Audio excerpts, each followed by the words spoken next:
Awesome, everybody. Welcome back to another episode of It Is What It Is podcast. You know what today it is. It is Monday, so it is time for the show. You can connect with me on all streaming platforms. You see the banner below, YouTube at CV Space K. Look, I have Kojic reports, and if you want me to keep making these reports, you have to subscribe below, or the Church of God in Christ will not see me. I appreciate my guest today. I'm so excited. We have an amazing episode dealing with the best romantic comedy movies of all time. So I invited some just cool people and another guest that will be on shortly. I have none other than Bishop Apostle Prophet David Stansberry. Don't do How you that. doing, man? I don't want that name. You know that cost. Who does? Give me the $100 as a licensed minister. I'm good.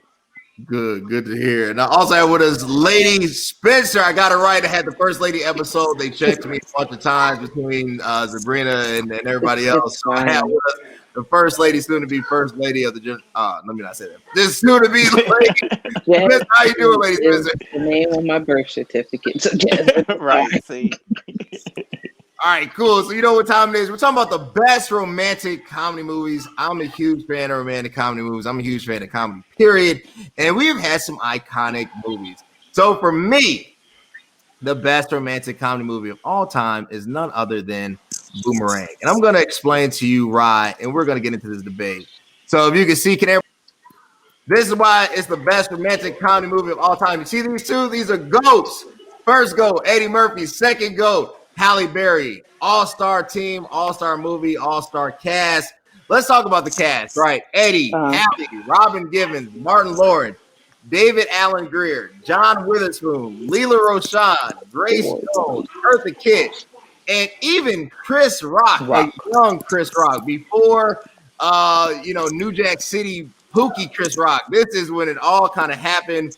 This is an amazing cast, an amazing wealth of talent. I don't think any other movie has rivaled this depth of talent that actually worked. There's been a lot of movies who've tried it, but the synergy just wasn't there.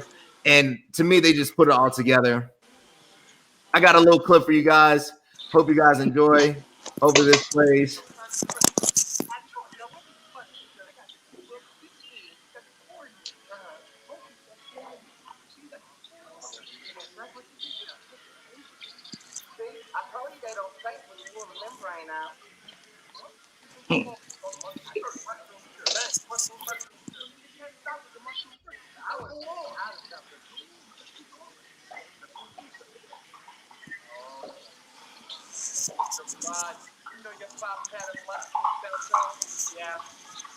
But don't stop there.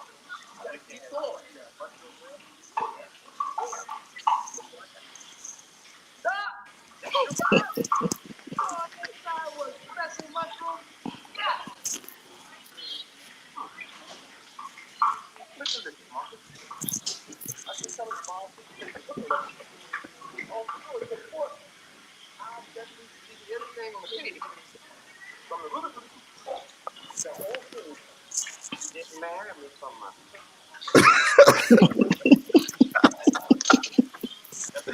All right, that's enough. I don't want to get in trouble. It starts getting wild after that. And I don't want to have to make any apologies or anybody.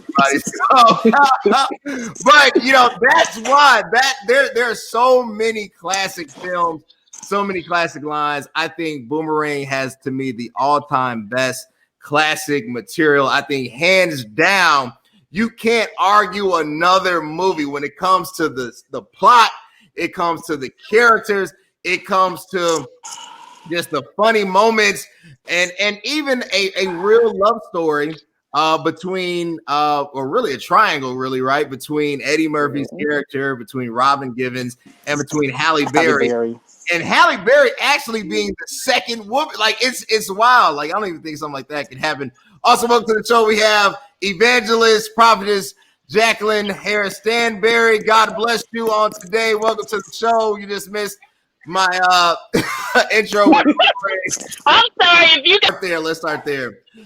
I'm gonna start with you, Jasmine. Jasmine, first of all, what did you think of Boomerang? And then what is your pick for the best romantic comedy movie? see, I like Boomerang for all the points that you listed, except for when you get to the part about the whole love story thing. Because the way I look at them, I'm like, why do we always have that like struggle love? Like even with people picking like Love and Basketball, like the story, the premise of it, it's great. Like when you're in high school, that whole kind of, oh, I finally married the person I'm with. But then like I watched that maybe like last year, and Yeah. I'm like, this whole no, I can't. Like maybe that's just my age talking now that I'm over 30. So me looking at them differently, I wouldn't pick a favorite. I'd pick some that I enjoy, and I'd be between like Napoli Ever After on Netflix and then Jumped in Bro. What's not And like? the reason I say those is because it's more the love story in it was a little more rounded as opposed to like I gotta wait for him to get his act together, or she gotta grow up and all of that typical. Like give me a real life story, and then that's kind of where I went with that. I mean, but it wasn't like Boomerang's not like a struggle. I mean, he It was a wasn't a struggle, but it was just like, this is like a typical man. Like at yeah. what point, like it's just like when does he grow up? Like that's the part, and it was like it took you to go through this, and then you end up in a relationship with Halle Berry. So we're thinking you got it together, but then not really because your boy was kind of talking to her. Well, let's not even get into that.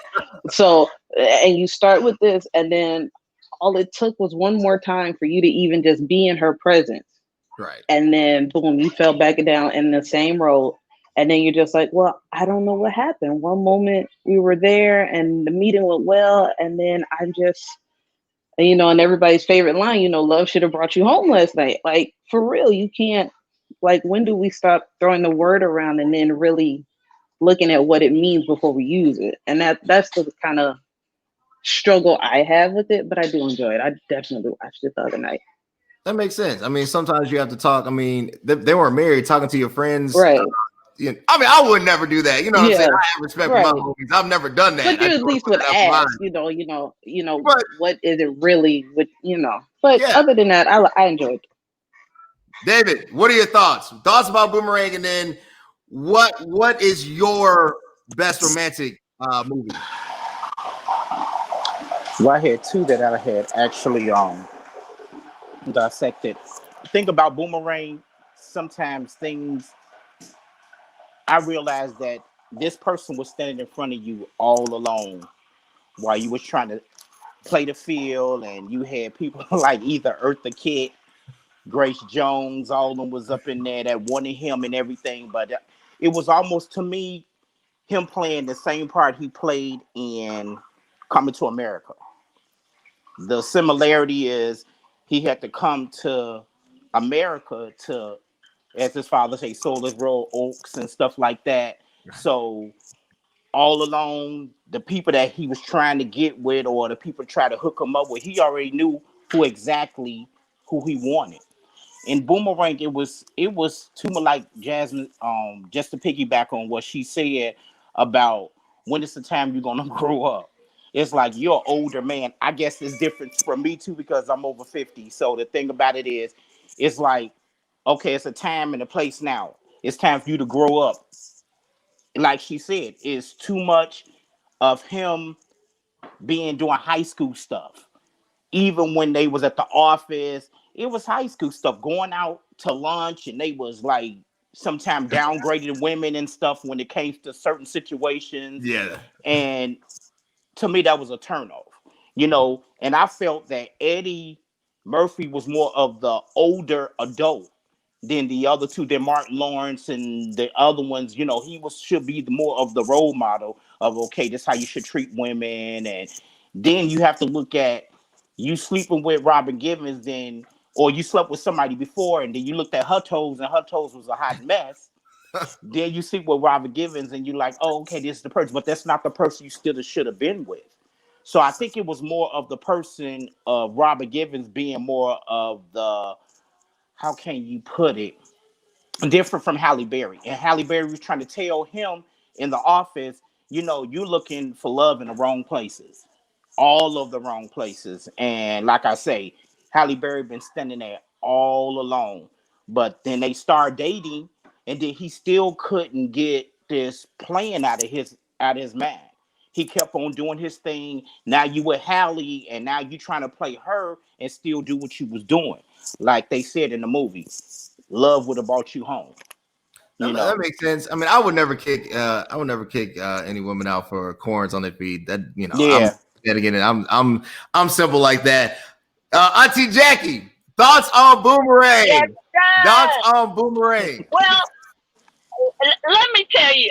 Let me give it to you straight, okay? So you got your guys there that's pumping you on. The reason why I believe he wanted um, Robin Gibbons in the beginning was because of her status quo.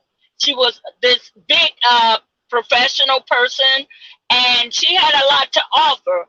Whereas Hallie was just your average girl, your friend. She was in the friend zone. And then he realized one day, hey, she's a sweet girl. When he got to know her, he automatically she was in the friend zone. Now, when you think about it, he had bragging rights because of the character that Robert Gibbons played. She was this dynamic person.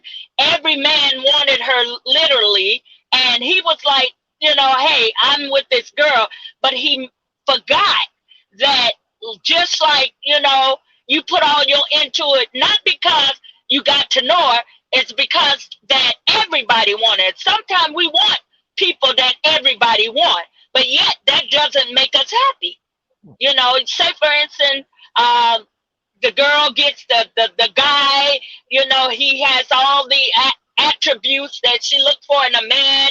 And every girl, he's fine. You love when women tell you that about your man or your significant other, and so this what I think that Eddie Murphy literally, went for her because she was the head of the company and things of that nature. So I think he was looking for bragging rights, but yet he had Halle Berry in the friend zone.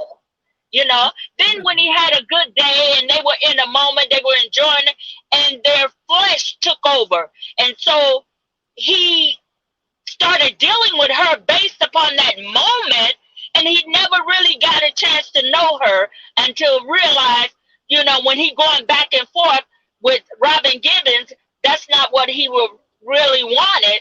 And he wanted the simple things, somebody that can love him, past all of his playboy ways, if you will, and all those other things. But that is so true to life. That's a good movie, but that's not my favorite love movie. Well, let's talk about it. What is your favorite love movie? Okay. Now, without telling my age, I loved Mahogany with Billy D. Williams and and Diana Ross. I love that one. But I also love Love and Basketball. I love that movie. Yeah. That was one of my favorite love movies. And then of course Love Jones. With Lorenz Tate. Oh man. Yeah, that's when Councilman Tate was halfway conservative. He's wilding out right now. So he was cool then. and Nia Long. Oh man. Let's talk about David. What are the do's and the don'ts, right? Like I've seen the romantic comedy genre kind of expand. I think all the movies from Love Jones, I even remember the one with Billy D. Williams, right? Mahogany. There were certain core features, but there was a class to it, right? Like now I feel like with romantic comedies, it's a little raunchy. It's a little like, oh, I didn't see that coming, or whoa, I don't want to be watching this in front of all these strangers. Like it's just a lot. Wife and I went to go see About last night. I'm a huge Kevin Hart fan. I remember when it came out, but there was a lot that I just did not see coming. And at the end of it, I was like, I don't think I'm gonna watch this too many times. It wasn't that it wasn't a great film. It was too much of one thing that to me took away from the film. So what are some of those do's and don'ts, David? If we want to get biblical about it, say, do unto others as you have men to do unto you. So it's certain things that just in a relationship that we have to identify. The first thing is respect. Yeah. And that's the first thing is respect. And then after respect is communication. Because without communication, your mind runs off doing other things that you have no business doing. So that keeps you, if you have communication with your significant others, there's ground rules, there's respect, there's the things to do and not to do. Right. For example, when I was dating, and was brought up because still a church kid, Sure. was a PK kid, and being in a minister's house all my life, that's all we knew was church and all this stuff, and it was easy for my father to teach us, which my mom had all boys, to teach how to respect women. You know, examples that my father showed us, things that he did with my mother, opened up the doors, let out the chair. These the days and times now when I call myself open the door for another female or whatever, they don't even say thank you. They don't say anything. They just like you owe it to them. Or if you taking the person's chair out, they don't say thank you. So it's the values and the things that my father taught us. And it was easy for me to date over the years before I got married, is to date that one person. Gotcha. Don't be a playboy. Yeah. Don't think you can have this person here and have that person there. And we allow ourselves to date people that's in the church. So now you dating her. Now much as our churches always fellowship with other churches. And you get to that other church and you're gonna be like, oh, there she go. Oh my God, oh my God, oh my God, how am I gonna get out of this one? So that stuck with me over the years. So Yeah. the thing about when I got married, it's easy to stay married, communicate, and do those things. Hmm. And it's been almost 27 years for me in marriage. Yes. And you still getting to know that person. Hmm. People like, you been married long, you don't know your wife yet? No, because things still comes out about your spouse Hmm. over the years it has given. So much is given. They say you gotta give Hmm. and receive at the same time. I give to my wife, she give to me, but sometimes you find yourself giving more in order to keep that relationship the way it needs to be. I don't know how other people are. I try to keep my relationship the way it needs to be.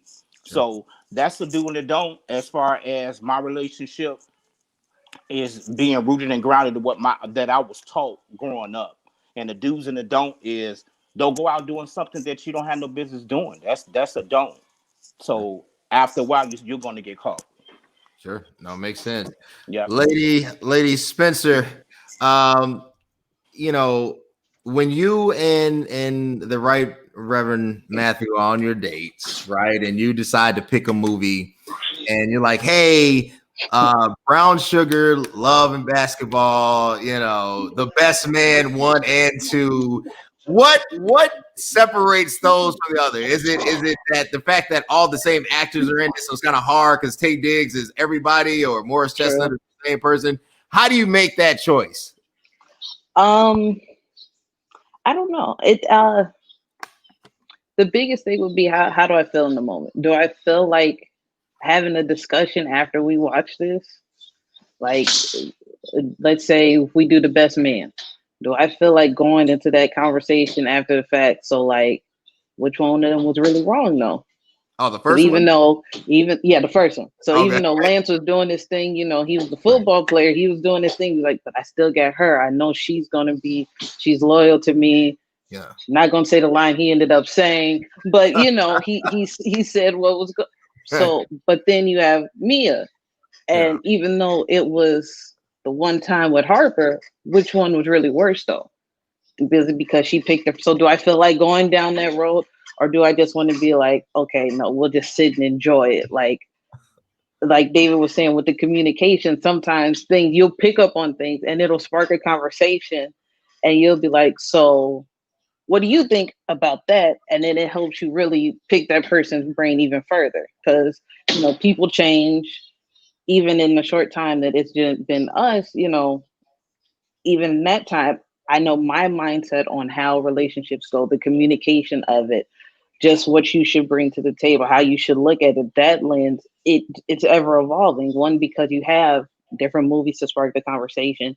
Mhm. Two, you're living with somebody and they're different on they could wake up and be a completely different person if they had a rough day at work, if they got the wrong phone call, if it's close to the time for the rent to be due. Both of y'all gonna be different people. So, stuff changes. So you have to learn how to adapt in that moment. So it's just kind of like, even with the movies, like, so which road do I want to go down? And if it's like none of them, like, you know what? We gonna watch Avengers. We gonna keep it simple. Just keep it simple. Look, I like those movies that spark conversation. First of all, I don't think Mia was wrong. I mean, I think Lance kind of deserved that. And I'm gonna defend Harper on this. Harper was justified. His boy. I mean, I'm gonna be honest with you. I probably would have done the same thing Harper would have done. That's just speaking for me. But would you put it in a book and made it like, my thing with him was like, even if you gonna put it out there like that with the book, like, you got it. So all they had to do was really read it, and they was like, oh, wait a minute. And right. I mean, you could have been a little more kind of discreet with it, like something. That was his only mistake. He just wrote about it. That was, I mean, like, quiet about it. Because I don't care what they, because I thought Mia was justified. It's just like in Acrimony, I thought old girl was wrong. I'm sorry. I thought Taraji was OC in that movie. So she was crazy. It was crazy. Let's talk about kind of what is missing. That dialogue piece. And Jazz, we'll go to you, and then David, you, and then Auntie Jackie, you. In general, or well, I think what's missing is that I think great writers can create conversation that follows, right? Like, no matter what the movie is about, if it doesn't lead to anything other than, okay, we just went to the movies, I think like that's where the failure is, right? And I've seen examples of good ones, and I've seen examples of not so good ones, right? I think the Love and Basketball is kind of in between. I don't think it leads to anything. It's more of a reminiscent. It's like a nostalgia piece, and you're like, oh, I'm 12 again, and I'm watching 101 and Kyla Pratt, right? So like, I think that's the feeling I get when I watch Love and Basketball. I don't feel like, because I don't hoop, so like it doesn't correlate. But what's missing now from this kind of genre of movies? I think what's missing is just the fact of authentic relationships. Because even though, like, Love and Basketball, that's a whole confliction for me. Because it's like you had to go, like I said, the struggle of, you went through all of this. She's over there in France and all at Spain, and then you come back. Now you can't play basketball. She's in the WNBA, and now it's like, okay, it came full circle. So it could be either and. Then you had like the Wood, everybody, even the brothers, all of that. You still had some kind of like, it's a real love story in there. Movies now, it's almost kind of like it's a love story, but it's really not. It's just so microwave. And I don't know if it's because art is imitating life, or life goes and imitates art. Either way, that is the society that we're in. And I was in a group that did like a live panel like this on surviving cuffing season a couple of weeks ago. Like in the 90s, you didn't have stuff like trying to go through cuffing season, putting together your roster, trying to see what it was like, I'm gonna put it out here. This is what I'm gonna do. If it means I got to make the corny mixtape by taping the songs off the radio, whatever I'm gonna do, or like Brown Sugar, how they fell in love with hip hop. And that was what kind of kept them grounded. It was all around that. You don't have that now. It's almost just kind of like, I saw them, they looked nice, they had on the right thing, we had a couple drinks and it just went this way. It's like, it's no real building, like back to that communication, it's nothing there. So it's like, the first time something comes up that is a struggle, that is a problem, it's like, oh, I'm leaving. Oh, I'm done. And it's like, but you didn't even try. Like, that makes sense. David, what is missing from movies? I think Lady Spencer hit on it. There's no build up, right? Is it really just now life is imitating art? Is that people have given up on love, or do people want to see, people don't want to see love anymore? They want to see, physical action. What's happening here? Well, my movie, well, let me put it this way: Tyler Perry is an excellent writer, but some of his movies are like similarity to each other. When you watch one movie, you don't watch that one already, but I actually didn't look at it because it got the same storyline. For example, two of the movies, well, it might be more than that. It's two of the movies that he's written: A Diary of a Mad Black Woman, a woman that was scorned. Then you go to Medea's Family Reunion. A woman was scored, being beat and by this guy, and it ain't always about the money. It's about women being themselves and being independent, and these guys wouldn't let them be that. Okay, the movie Acrimony, I felt like it was a lot. The movie was doing too much because this man, I mean, she started off and he was wrong for cheating and stuff like that. But as they started moving forward and all the money was gone, and then she wound up started being mad at him because he spent all the money and this project that he had going on never was going to come to fruition. And she like, no, I'm through. I'm finished. Listen to outside people like her sisters was telling her leave him and do this and doing that. And this man did all he can do. So once everything, fast forward, once he got everything together and someone actually gave him the money, he didn't settle because they had gave him a check for nothing. So he was like, I'm not gonna do this. He go home and tell her, oh, they was gonna give me 80, what I think it was $80,000, 800,000, something like that. And she talking about something, and you didn't take that money, she still was mad at him. But he knew how much his worth was. One thing we have to know what our worth, what we're worth. So as the movie started going along, he finally got this money, made this money, and not only that he made up for the mistakes that he had made over the years. He got her house back. He did. Got the deed, gave it back to her, gave her a check for $10 million. We ain't talking about $10,000. We talking about $10 million. And everything that he did, he went back. So she got mad now. The person that helped him get this money, that's the person he's with now. So now you're resenting him like, that's supposed to be my yacht. That's supposed to be my house. That's supposed to be my ring. And now you this woman that just all scorn now because you think he did this stuff to you. He paid for everything that he have done. She the one that wanted the divorce in the beginning. He didn't even want a divorce. He wanted to stay with her. So this love story to me was retarded because I felt like this. When you get married, it say through sickness and health and forsaking all others, you didn't listen to those vows because you listened to your sisters. Right. And even with the wealth part, you doubted him that this thing was not going to work. Right. So the love story part was romantic at the end because he finally went with this woman that actually got him out of stuff that he was in. She brought him to a new standard. He, she made him, look, I'm gonna do this for you, I'm gonna do that for that, and he was very grateful. So that's the reason he stayed with her, because she brought him out of the bondage, which the other woman pushed him down, kept pushing him down. Then once he got that wealth, oh, I want to be with you now. So that love story, but like I said, it didn't end right, and some more stuff they could have put with it because we don't know if she died or not at the end. That's true. It isn't really flushed out. She was a crazy woman, and she could have came back alive and know how to hold her breath underwater.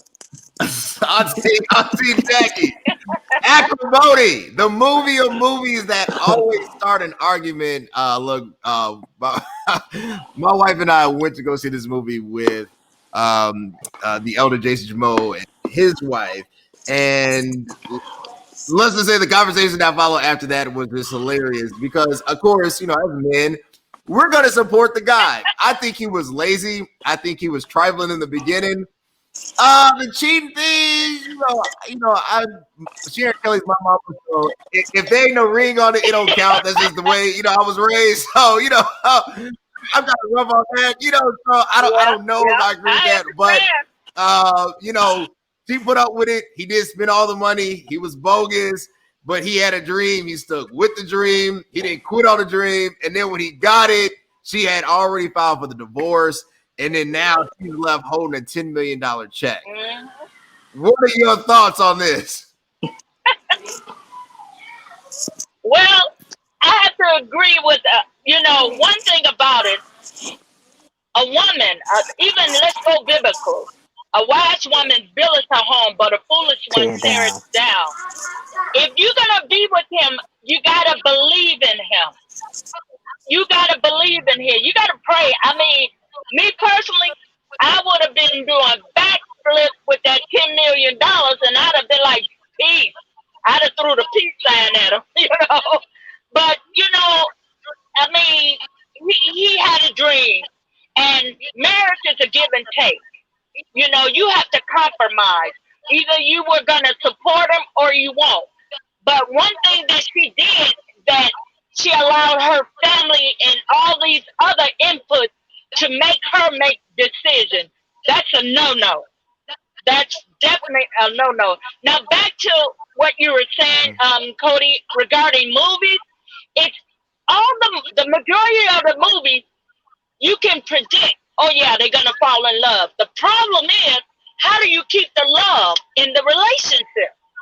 Because men are human, women are human. I wonder, what do you do to keep the love in relationships?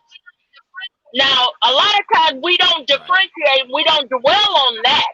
We automatically, because people get comfortable. As you get older and you're in a marriage, people have become so lackadaisical in their relationship. So, just comment. But you have to keep the excitement. And I will be married almost 29 years. And you have to keep the love. You have to keep the communication, like Elder David said. And you have to keep the romance in there. Be spontaneous. My thing is, whatever it took to get me is what it's going to take to keep me. So the thing is, it's easy to fall in love. Right. Tell us how to that say makes that. sense. If it took Moet and Genuine the first time, it's going to take at least Henny and Tank the second time. That's kind of how it works, right? Like, at least Henny and Tank, right? That's right. I want to say there, why do you think, or you said something, you said, eyes are going to wonder.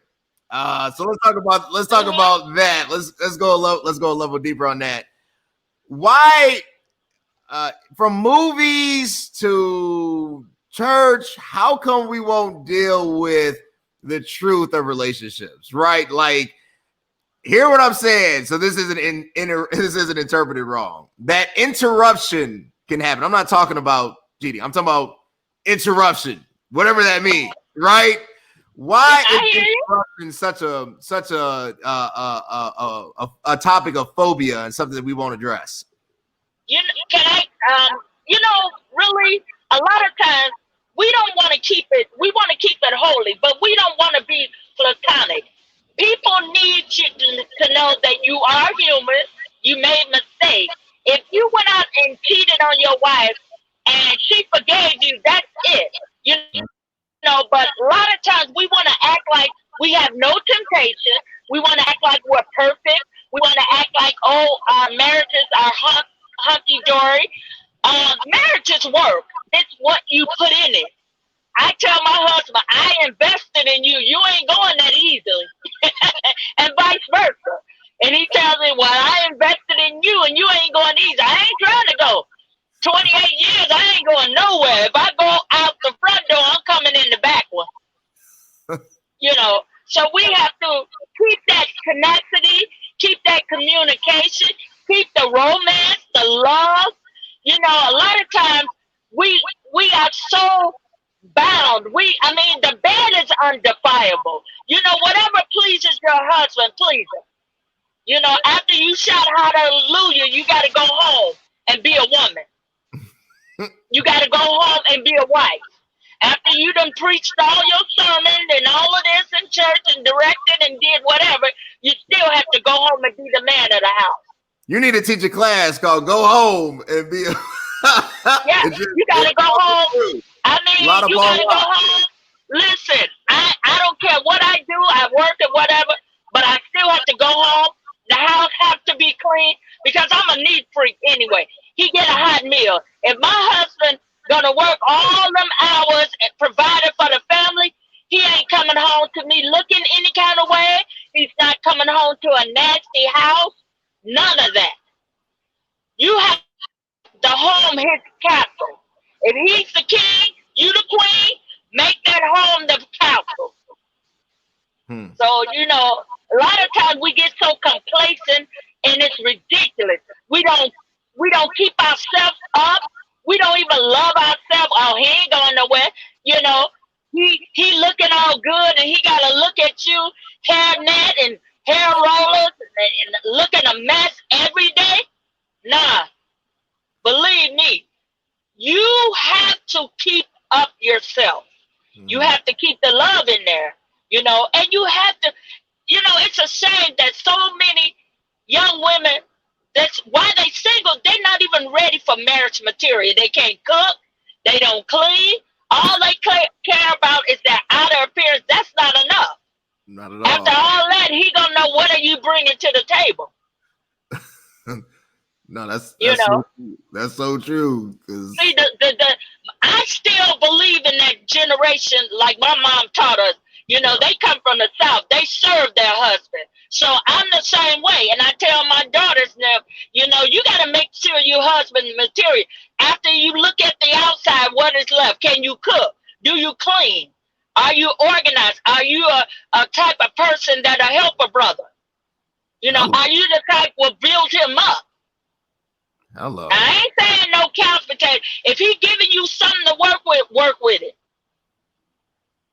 I like it. What's your cash app so people can know where to sow into your ministry? Because you over here preaching, dog. That's one of the reasons why I married April, because I got everything. And that's it. Well, all right. That's my baby, my April. I love her. David, I want to get to you, David. So if you could write a perfect love romantic comedy and you can cast who you would want to be in the film, who would be in that film? Well, something similar to Tyler Perry. Jackie will have to play Tasha.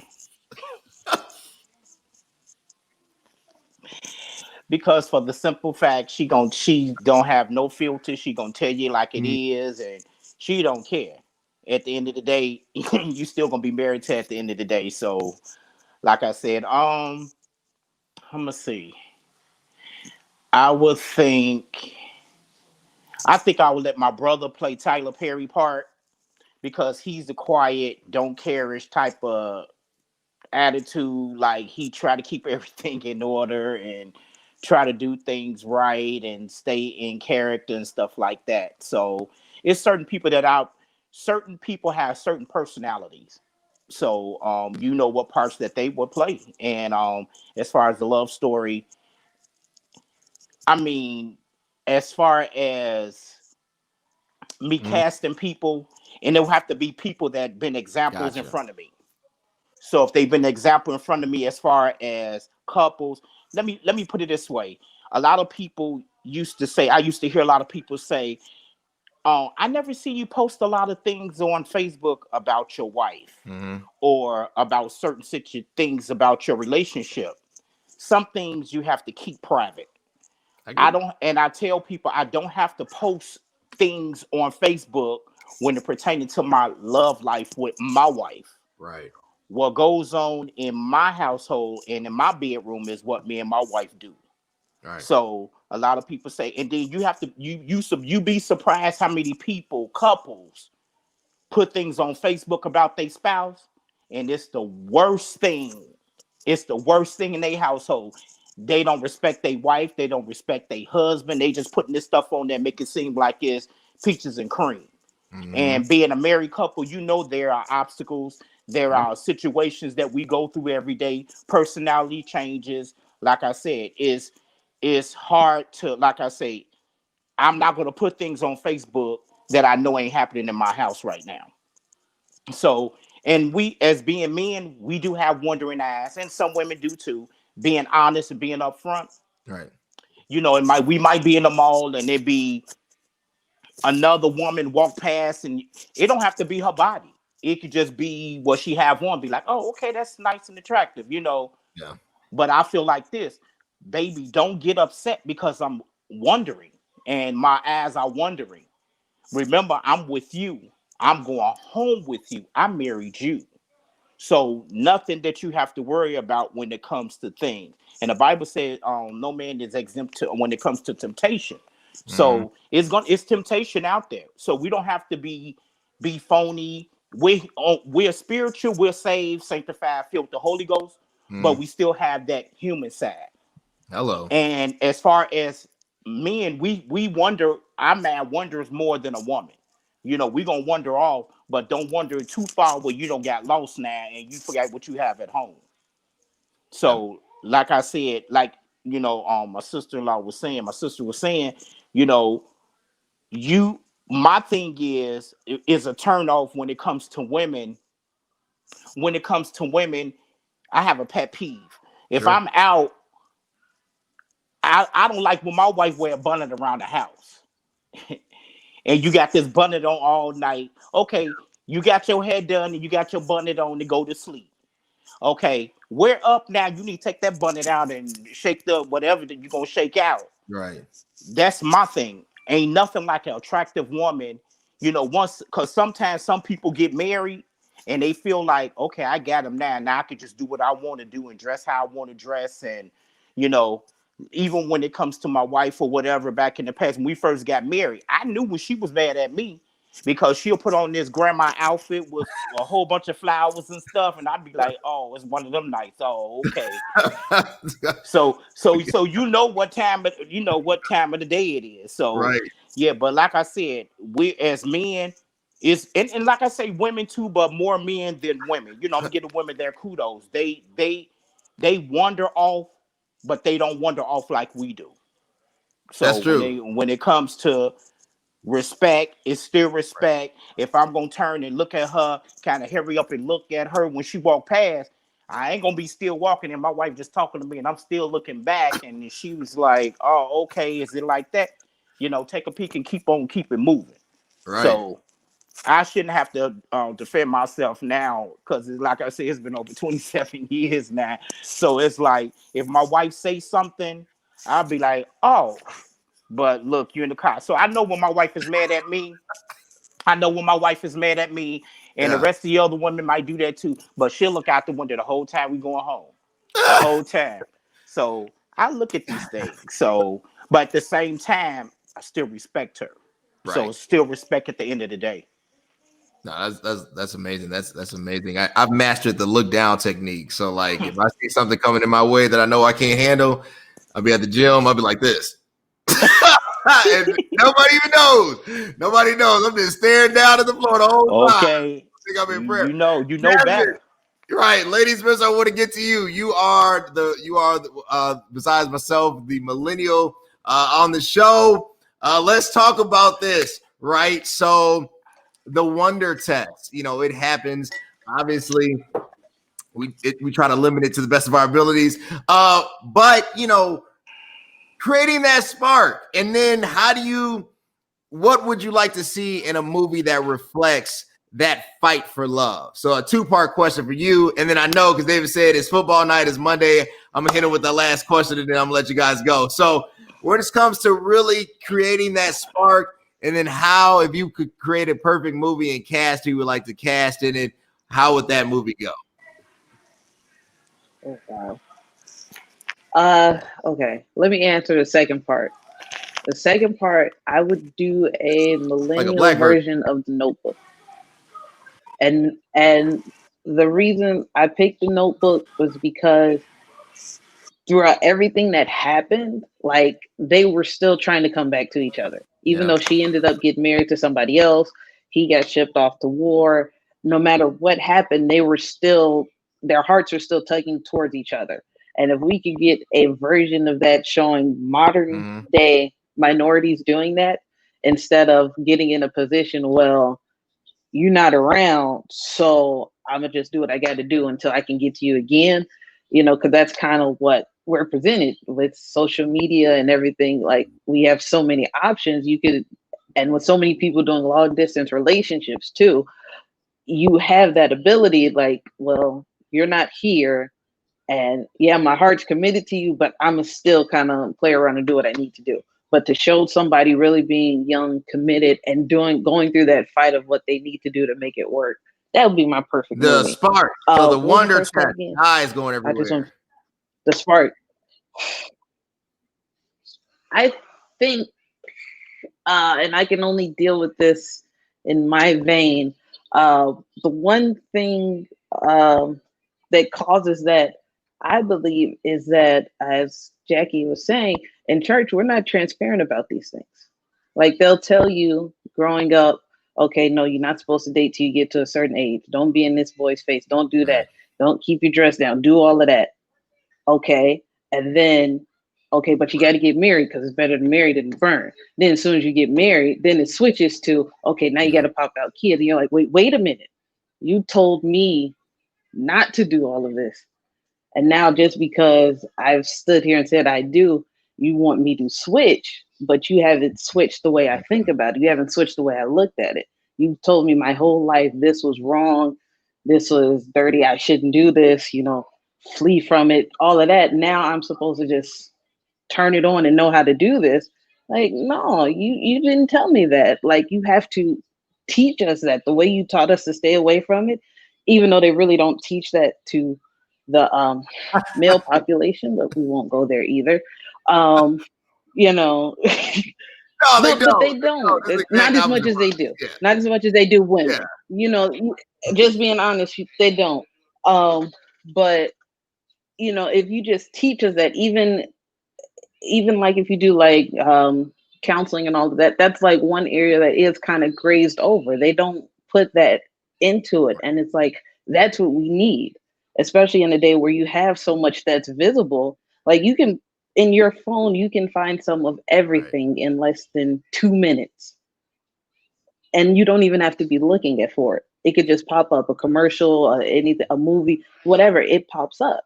And you have to teach us, like, what do we have to do? Like, don't just say, okay, now it's time. Well, you got to submit to your husband, and only you can't go on a fast without okaying it from your husband. You're not supposed to withhold it because now you belong to, like, wait, you just told me all of this about not doing it for like 18, 20 years. And now I'm supposed to switch. And you don't want me to listen to my unsaved friends who are telling me, some of everything to do. Right. So you just have to, be honest with us at this point. Okay, we're here now. We grown. So Yeah. tell me what it is, how it is, the way it is. Like, I'm not 13 no more. You just give it to me straight so I can know exactly what I need to do.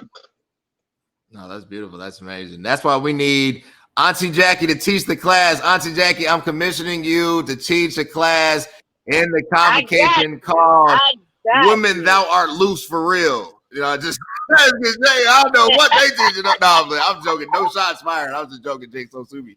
Yeah. No, but seriously, I got you for real because I don't sugarcoat. I keep it Right. straight, platonic.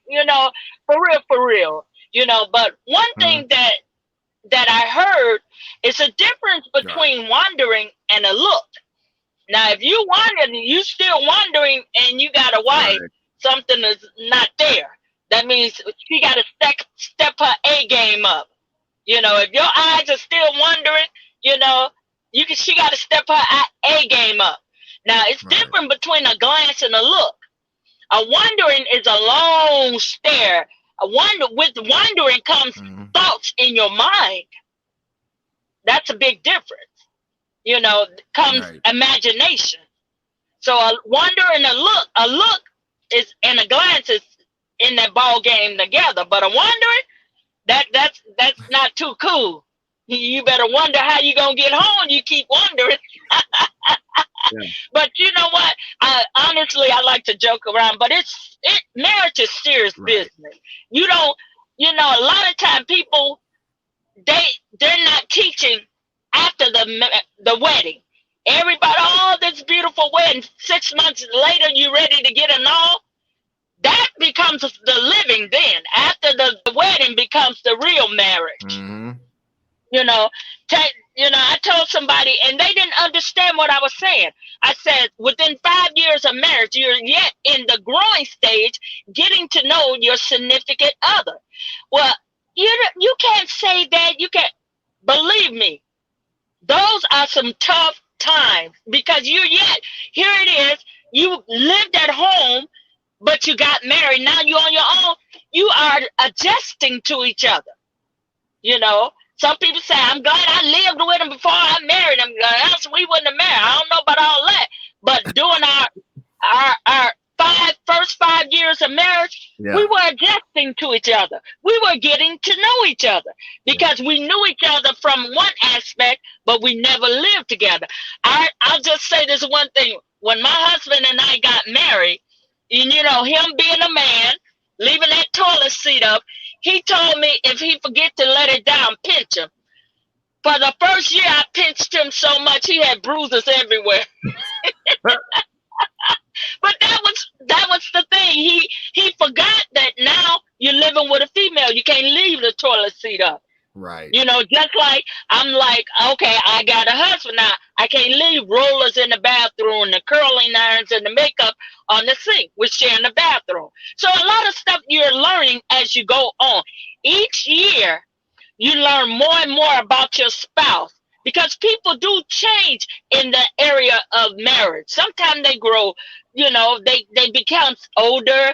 Our thoughts change. But the thing is, keep getting to know each other. You get to know each other by spending quality time together, sharing intimacy, sharing your thoughts, communicating. Like Elder Stanberry and Jasmine was saying, you got to keep communicating. Talk. Never, ever go to bed angry. Never, ever go to bed mad. Because you never know. My thing was I would never go to bed mad at my husband because if he died tomorrow and I was still angry, that thing would bother me the rest of my life. Mm-hmm. So we have to be careful. But we definitely need to teach women nowadays. We teaching them all be virtuous women, all be this. But truth be told, you have desires too. Everybody ain't been virtual all their life. I know I have. So the thing is, you have to keep that flesh. Tell a single woman that had babies out of wedlock how to keep that under subjection. We don't talk about that. We're transparent because that's going to bring a lot of people into the spirit when we be transparent. When they see us all shouting stuff, they think like we're perfect. We never had a struggle. But you have to let them know, no, I have not been saved, not been in church. I had issues. I had flaws. And they'll respect you even the more. That's true. That's true. And definitely we need that. I want to appreciate my guests so much. You guys have been amazing. Look, next week's episode, obviously we got to go and deal with something serious. It's the election time. So I have an election coverage episode dealing with that. I'm getting back to seriousness. I always try to switch up between serious and light. I want to thank my guests. Auntie Jackie, where can they connect with you? What are you doing? Right now we're at you can connect with me on Facebook, Jacqueline Harris-Standberry. My email address. I'm still working with our bus company and other things, so you can connect with me anywhere. I'll find me and I'll find you. Awesome, that's perfect. David, where can they connect with you, my man? They can reach me on Facebook under Stanberry42 at l.com or and I actually got a single coming out in the spring, so I have more details coming soon. I'm on Facebook and Instagram, so they can reach me whatever way they can reach me. And then if don't ask me to be your friend, just reach out. Perfect, love it. Lady Spencer, where can they connect with you? Jasmine Spencer on Facebook, Instagram, the Mrs. _Spencer. My Instagram links to the Twitter. I can't remember my handle. And then I do have my website, my blog. This is my sweatshirt. Sweatshirt's not on the website yet. The t-shirt is, but I do have a blog, peculiar-royalty.com. So just check me out. Connect with these amazing individuals. Follow them. Connect with them. Subscribe to the blog. Buy the shirt. Follow Auntie Jackie. When David drops the single, buy the music. But I appreciate you guys. Until next time, thanks so much. God bless. Bless. The bless. Thank you.